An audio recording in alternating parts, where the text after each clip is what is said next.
Object 279 Kotin was a Soviet experimental heavy tank developed at the end of 1959. This special-purpose tank was intended to fight on cross-country terrain inaccessible to conventional tanks, acting as a heavy breakthrough tank, and if necessarily withstanding even the shockwave of a nuclear explosion. It was planned as a tank of the Supreme Command Reserve design. The tank was developed at the Kirov plant in Leningrad by a group headed by the engineer L. Troyanov. The work on the tank started in 1957, which was based on a heavy tank operational requirements developed in 1956, and a pre-production tank was completed at the end of 1959. This unique tank boasted increased cross-country capability. It featured 4-track running gear mounted on 2 longitudinal, rectangular hollow beams, which were also used as fuel tanks. The tank suspension was hydro-pneumatic with complex hydro-transformer and 3-speed planetary gearbox.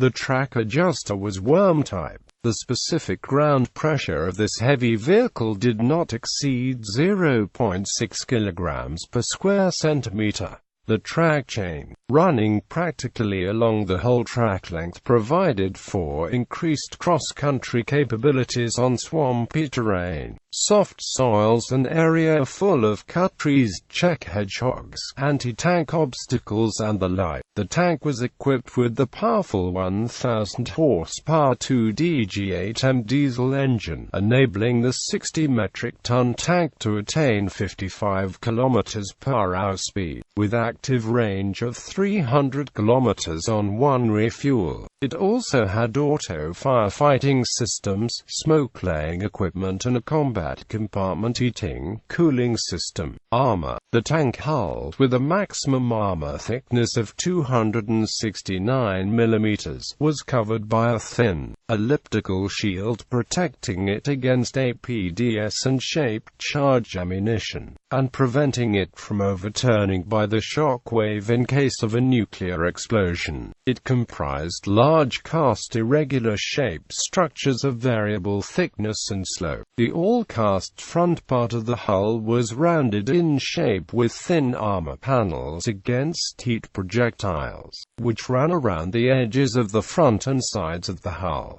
The sides of the hull were also cast and had similar protective armor panels. The all-cast turret, with a maximum armor thickness of 319 mm, was rounded and had anti-heat protective panels. The turret ring was also heavily protected. The tank was equipped with a chemical, biological, radiological, and nuclear protection armament. The tank was armed with the 130 mm M65 rifled gun. The secondary armament was a 14.5 by 114 mm KPVT coaxial machine gun with 800 rounds. The weapons were stabilized in 2 planes by a Rosa stabilizer. Object 279 carried 24 rounds of ammunition, with charge and the shell to be loaded separately. The gun was provided with a semi-automatic loading system with a rate of fire of 5 to 7 rounds per minute. Firing control system comprised optical rangefinder, auto guidance system and L2 night sight with an active infrared searchlight. An improved variant of the gun was later tested on the experimental tank Object 785 in the late 1970s. History. One of the reasons that this tank project was abandoned, as with other heavy tank projects,